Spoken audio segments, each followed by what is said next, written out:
The live TV, सच सबसे आगे। नमस्कार, द लाइव टीवी आप देख रहे हैं। आपके साथ मैं हूं आदित्य कुमार। एक जनप्रतिनिधि का कर्तव्य क्या होता है? जनमानस की समस्याओं को सुनना और उसका निवारण करना। लेकिन भारतीय जनता पार्टी के बड़े वाले जनप्रतिनिधि तो ऐसे हो गए हैं जो जनता से मजाक करते हैं।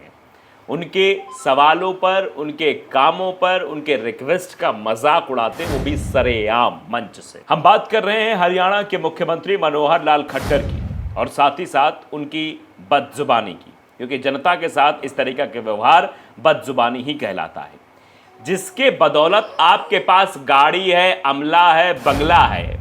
उसी जनता से आप इस तरीके का भद्दा मजाक करेंगे खट्टर साहब, तो जनता तो आपसे सवाल करेगी, साथ ही साथ पूरा देश आपसे सवाल पूछेगा कि आप कैसे जनप्रतिनिधि हैं।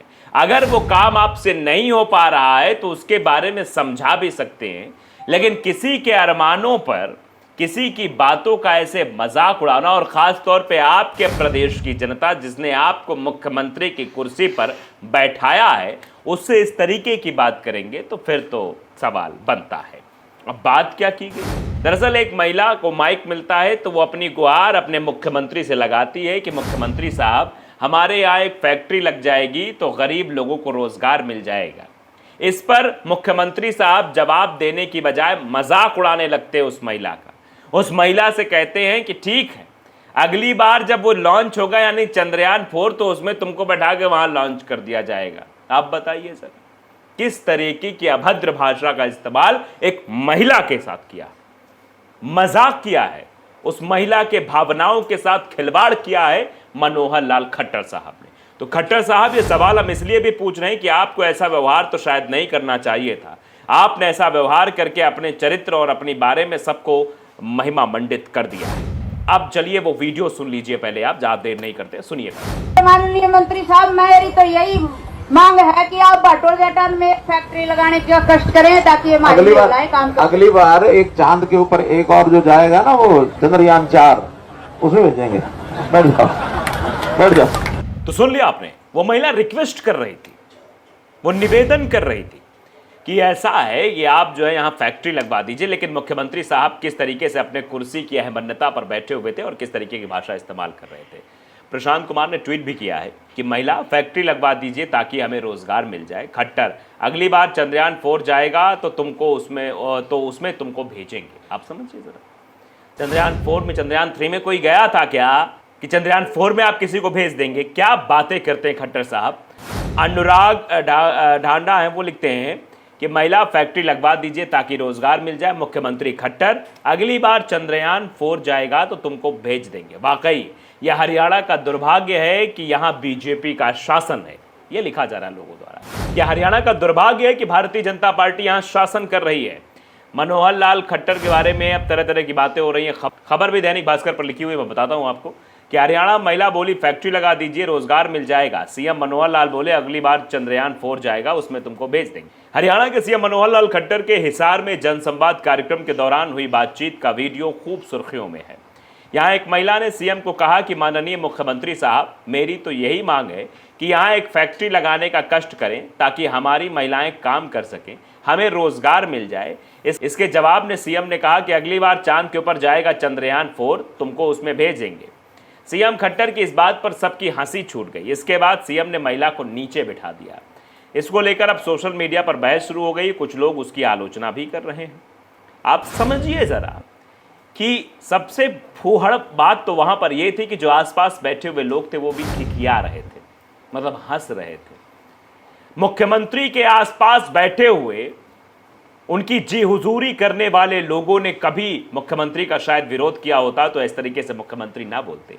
लेकिन वो नेता जो बगल में बैठे वो भी खिकिया के हंस रहे हैं। शायद वो उसी क्षेत्र के नेता रहे होंगे जहां वो महिला जहां की रहने वाली है, जिसके सामने वो हाथ जोड़कर चुनाव के वक्त वोट मांगने आए होंगे। लेकिन आज उस महिला की साथ जब इस तरीके का व्यवहार किया जा रहा है तो खिलखिला के हंस रहे हैं और बाद में कहा, बैठ जाओ, बैठ जाओ। मुख्यमंत्री साहब, यह अहंकार, यह मान्यता, यह नशा, यह दौलत, यह शोहरत किस काम की आपकी? किसने दी है आपको? शायद इस बात को आप भूल गए हैं। ये सब जनता का दिया हुआ है और जनता का जब दिया हुआ है, अगर आपसे काम नहीं हो पा रहा तो उसके बताने कहने के तरीके बहुत सारे हैं।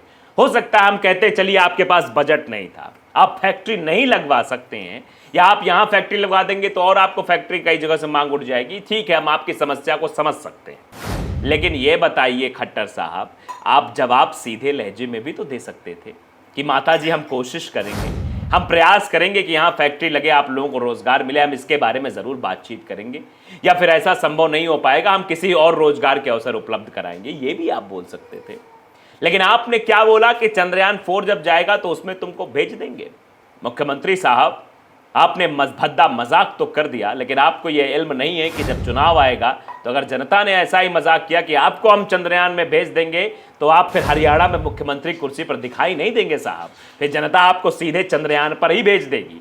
तो ये समझना जरूरी हो गया है कि अगर आप इस तरीके की भाषा का इस्तेमाल करते हैं तो आप ये समझिए कि जनप्रतिनिधि होने के नाते आप जनता के द्वारा बैठाए गए उस कुर्सी पर जनता के सेवक हैं, क्योंकि आपके बड़ी कुर्सी पर बैठे हुए प्रधानमंत्री नरेंद्र मोदी जी भी ये कहते हैं कि मैं जनसेवक हूं, मैं चौकीदार हूं।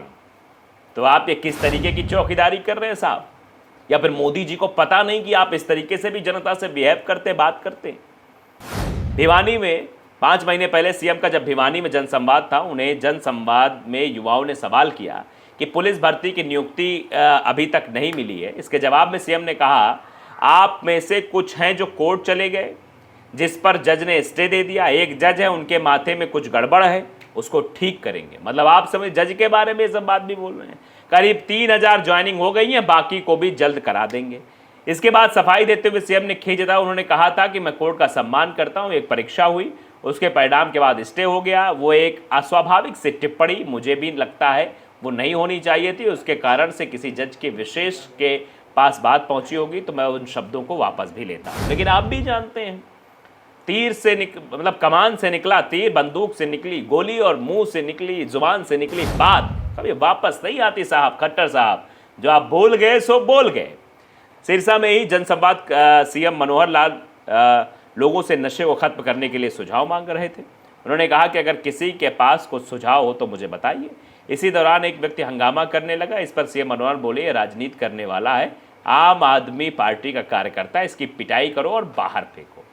यानी ये सब बातें भी करते हुए नजर आते हैं। सीएम के 4 महीने पहले सिरसा जनसंवाद में बड़ी गांव की महिला सरपंच ने अपना गले से दुपट्टा उतारकर सीएम के पैरों में फेंक दिया।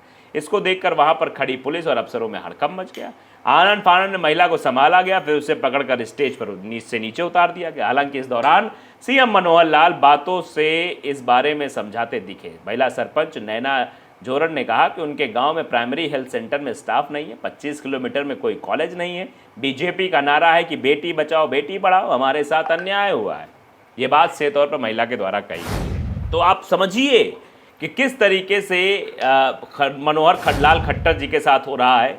अभी तो लोकसभा चुनाव है, फिर विधानसभा चुनाव है, देखिए खट्टर जी का क्या होता है। लेकिन खट्टर जी को ये समझना चाहिए, थोड़ा भाषा में संयम बरतें। अगर नहीं बरतेंगे तो फिर आने वाले चुनाव में अगर जनता ने मजाक कर दिया तो फिर खट्टर जी तो सीएम की कुर्सी से नीचे ही उतर जाएंगे। तो द लाइव टीवी को अगर आपने सब्सक्राइब नहीं किया जरूर करिए, बेल आइकन दबाइए ताकि सच खबर आप तक पहुंचती रहे। नमस्कार। द लाइव टीवी, सच सबसे आगे।